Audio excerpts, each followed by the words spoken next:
What's up, guys? It's Pat again after many months, and I want to apologize for all you guys that watched my first video that had more questions or were left with unanswered thoughts, and especially those people that have commented. I really do want to apologize to you guys. To be honest, I filmed a couple videos and I just didn't like what I was creating. I was upset with myself if I would stutter or if I would misspeak. So I'm trying to now that I have a little bit of time in the summer to approach this whole process just a little bit more gentle, just be a little bit easier on myself, to allow myself to mess up a little bit, because I do want to make these videos and I want to continue to tell you guys my story and my journey and help you guys get to where you want to go. So from now on, I promise to be easier on myself. The videos may not be as crisp or my words may not be as perfect, but I want to get stuff out to you guys. So today we're going to talk about prerequisites, okay? So the classic medical school prerequisites are Bio 1 and 2, Gen Chem 1 and 2, Organic Chem 1 and 2, Physics 1 and 2. Now, all my classmates pretty much took these when they were freshmen and sophomores, undergrads like 6 years ago. But unfortunately for me, in my undergrad of nursing, we didn't actually have these specific courses. They were more like a nursing chemistry type of thing, and they didn't count, unfortunately. So, and I'm going to cheat a little bit, so I stay on target right here. So when I was first looking into medical school, probably as a senior in college, I just came across a local university that said they didn't require prereqs, and I thought, oh my goodness, like that almost seems too good to be true for somebody in my situation. And I showed my roommate at the time, who is actually now in medical school, and he thought there was no way that could be true. But yeah, it turned out that this school did not require any prereqs, and I continued to do some research. And turns out there was a good amount of schools that don't require prereqs, around 20 at least. And I'll put those schools in the description below, just so you guys can see and do a little bit of research for yourself. But so I graduated nursing school with the idea that, okay, great, I am going to start work. I'm going to study for the MCAT. I'm going to crush the MCAT. Then I'm going to apply to school, never take a prereq, and I'll get in. This is going to be the best thing. It's perfect. It's literally made for me. So I not only started working and realizing that being an ICU nurse is challenging, obviously, and I also realized that starting for the MCAT on my own was probably not going to be something that was possible. So I realized that I needed to take time to learn how to nurse, and I also realized that I needed to take the prerequisites, at least some of the prerequisites, to give myself a foundation in those basic sciences. So after my first year, I started looking into programs. My first year of working as a nurse, I looked into programs that would help me get those classes required for med school, or the prerequisites. So a couple things came up. First was a very dedicated master's program where you would go and you would take all of those classes over a year. Now, I looked into this and it makes a lot of sense. It's kind of streamlined for you, and it's easier. You have to get in and then you just follow the curriculum, you take the classes, boom. But problem for me is that they're expensive, but also it would mean taking a year off of nursing. Now, I thought one of my greatest attributes in applying to medical school and becoming a physician one day was my experience as a nurse. So I didn't really feel comfortable taking a year off of doing what I thought made me unique and what I thought made me so special. And again, along with the price. So I was pretty set on working full-time, taking classes, as many as I felt that I could, as well as, eventually going to be studying for the MCAT at the same time. So I looked at my local university, it's actually the place that I went to undergrad, and I talked to a couple people there. The big problem there is that it would be expensive again. You're looking at a private university. You could imagine how much a credit costs. So I thought to myself again, like, I just don't know if I can afford this. And also there wasn't as many time slots or options for when I could take class. So it would be a combination of things that would make it very difficult. I then turned to our state university's community college branch. And I realized that they had a lot of options for Bio 1 and 2, for Gen Chem 1 and 2 as far as times go during the week. And it would be cheaper. So I actually applied to that school. And I got in, I got accepted. And the reason I really wanted to make this video right now is that I think I probably was applying in May or June, which was about 10 or 11 months after I started working as a nurse.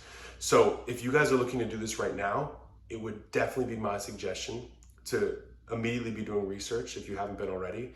And for me, the route of community college definitely worked out because here I am. But also look at a couple of your local universities, look at nearby master's programs, see if it would be feasible to work during, because I personally would really suggest working. Even if it meant taking another year to do the prerequisites, but working as a nurse is what makes you unique. You know, it's what gives you your experience. It's going to be part of what makes you a unique, great physician. So I got really lucky as well because I was able to use an education fund at my work to have them pay for the classes that I was taking at the community college. So in the fall of, I graduated in 2018. So a year later, I was taking Bio 1 and Gen Chem 1. And then in the spring, I took Bio 2 and Gen Chem 2, and I also studied for the MCAT at that time. And yes, like I had expected, having that foundation of science courses really helped me with the MCAT. Now I'll do a whole nother video on the MCAT, but I think that truthfully, if you are coming from not the best undergrad performance like I was, not in a hard science major like I was, and taking classes at community college like I was, I think the MCAT is very key. You have to do well on it, just kind of how it works. But again, we will discuss the MCAT a little more. One final thing I just would like to say in regards to taking classes at community college or a master's program or a well-known university is medical schools are, the truth is there's just tiers of medical schools. And not every medical school is going to look too fondly on somebody taking classes at community college. And that's just the fact of the matter. So what I would say is look at schools that you're interested in applying to, whether it's due to location, whether it's due to cost, near family, whatever it is. See their stance on classes at community college, because some of them may outright say that they do not accept, or that they, in so many words, do not accept. And some other schools may actually be very open to people that took their classes at community college, because I think a lot of people like myself may be coming from a non-traditional, unique background that can really bring a lot to the field of medicine and also their classmates. So just a couple take-home points here. I'm going to give you this list of schools that don't require prereqs, but do require an MCAT. Obviously, all schools do. So it's all MD schools. Unfortunately, all DO schools require all the prereqs, and even though they have a lower average GPA and a lower average MCAT, which could have been perfect for me as a non-traditional student, I wasn't able to apply to any of them since I didn't take all of those prereqs. But I'll send you the list. Even if you think that you can study for the MCAT without the prereqs, be my guest. But the second I started to, I realized that I needed them. So I would 100% say take prerequisites. Even if it's not all of them, I just want to say, I've never taken organic chemistry and I am in medical school. So this is proof that you do not need to take all of the classes. But if your GPA wasn't great, taking classes, crushing them, using the classes to study for the MCAT and crushing the MCAT, it could get you there. All right. Look into the different programs that I mentioned, find what works best for you financially, geographically, all of those things.